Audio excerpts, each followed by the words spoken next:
Paul's All here, right.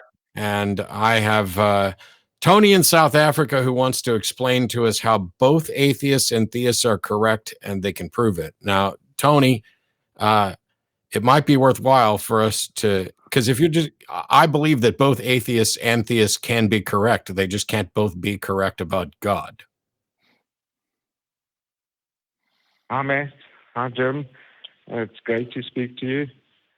I've been a long-time follower of the show, and I find it very entertaining.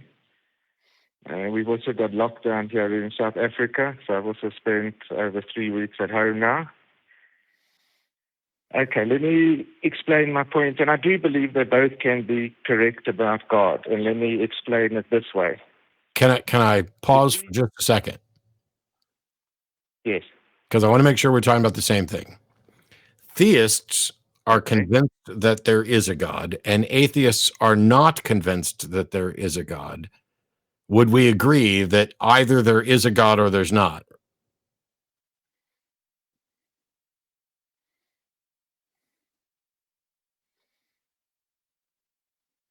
Okay, let me put it this way. Some people believe there is a God, some people believe there isn't a God. Okay, well, that's They are not both necessarily actually theist right. atheist. That's a strong atheist position. But okay, so now we're talking about a group of people who believe there is a God and a group of people who believe there's not a God, and you say they're both right. Yes. Okay, go for it. Okay, so I'm going to start off this way. Let's take a color. Let's choose the color red. And I'm going to say I believe red is a nice color. And let's just assume you say you believe red is not a nice color. So now, who is right and who is wrong? Well, I'll answer that question myself. The answer is that neither of us are wrong. In other words, we're both right. So we've both got totally contradictory views on a point. No, we have different opinions. Right. We have different opinions about something. Both of us believe that red is an actual color we can identify. Yeah, and aesthetics is a whole branch of philosophy, which is really what you're talking about when you say is red a good color or is red a bad color. It's not the same thing as saying it would be more correct to borrow your analogy to say that you say this is red and I say this is not red. Now we can actually prove whether or not a object is red by simply looking at the frequency of the light and assuming that the standard definition, the standard frequency is the light for red or what we should say. Then you could say that it is red and not red, but neither one of it, but we can't both be correct about red and not red, which is what we're saying when we say atheist versus theist. Right. God belief versus not God belief. No. It's like, imagine there's a box. My point is different. I'm not saying we're not arguing on whether it's red or not. We agree. Yes, we are. Yes, we are. Yes, we fucking are. Has to be, Tony. Imagine a box, and you believe that there's a carrot in the box, and I believe there's not a carrot in the box. We cannot both be correct, right? No. Okay. Well, but also Tony will be wrong. Okay. Yeah, Tony. So let me restate your initial. Let me restate it. Make sure we understand it. What you said was, if I say red is a good color, okay, and you say red is not a good color, we can both be correct. And my response and Matt's response is that is a bad analogy, and it's not the analogy that works. Yeah, that would be analogous to one group of people believing God is good and one group of people believing God is not good. And when it comes to red, whether it's a good color or a bad color, it may be that that doesn't even apply. Here's red, and there's nothing about it that is good or bad. So everything about that analogy is broken. Right. That's why we're asking. There's a group of people who believe there is a God, and there's a group of people who believe there's not a God, and you say they're both right. How can they both be right about whether or not there's a God? Well, they can, and that's my point. If neither of them are wrong, and we can't prove that either of them are wrong, one of them has to be wrong. Correct. Tony, either some God exists or no God exists. Those are the only two possibilities.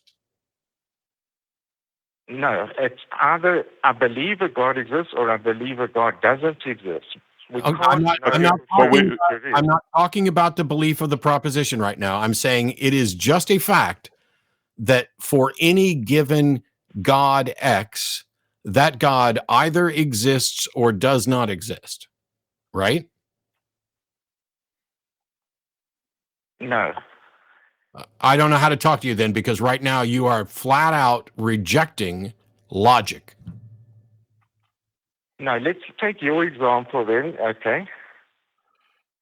Okay. So if I have a box, that box Right. either has a carrot or it does not, correct? Okay. No, not okay. I'm asking you a question. If I have a box, the box either contains a carrot or the box does not contain a carrot. And those are the only options, correct? Okay. Now, if No, I'm asking a question. Do you agree that that is correct? okay, I agree that's correct. Okay. So if there's a box, either that box is in a universe that has a God, or it's in a universe that doesn't have a God, correct?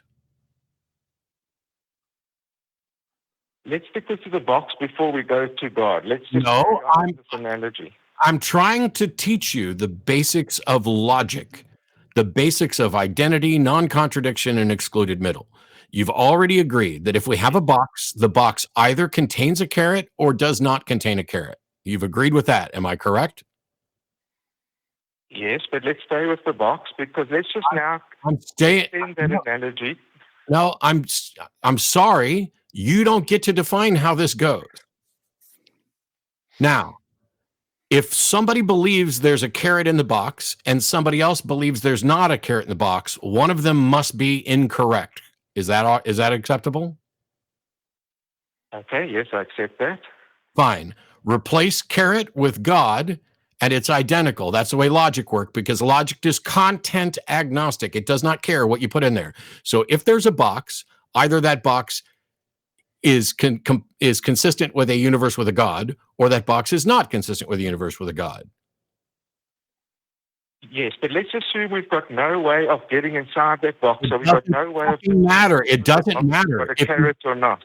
Tony, it doesn't matter. Who's right and who's wrong? Tony, it doesn't matter if there's a box and we can't ever open it to find out if it has a carrot. Then all that means is we'll never know which of the two is correct, but we know that only one of the two is correct. Yes, but we'll never know which of the two is correct. But that doesn't matter because you're saying they're both correct. Oh, I'm saying neither is wrong because we can't determine which is correct. Okay, well then this is a big fucking waste of time. Yeah, I think so. Okay. Cool. Thanks. Thanks. If you called in and danced through all that to get to, hey, there's no way for us to tell whether or not there's a God. Congratulations. As far as I can tell, we agree. Well, especially when you start off with an analogy that is about opinion and about things that we can't measure, right? As opposed to, not an opinion but objective fact, things that we can actually measure and see and touch and talk about and reason about. What was written there from the call screener and from the initial part of the call is that atheists and theists are both correct, and you can prove it. That's a load of crap. Yeah, you can't be a married bachelor unless your last name or first name is bachelor.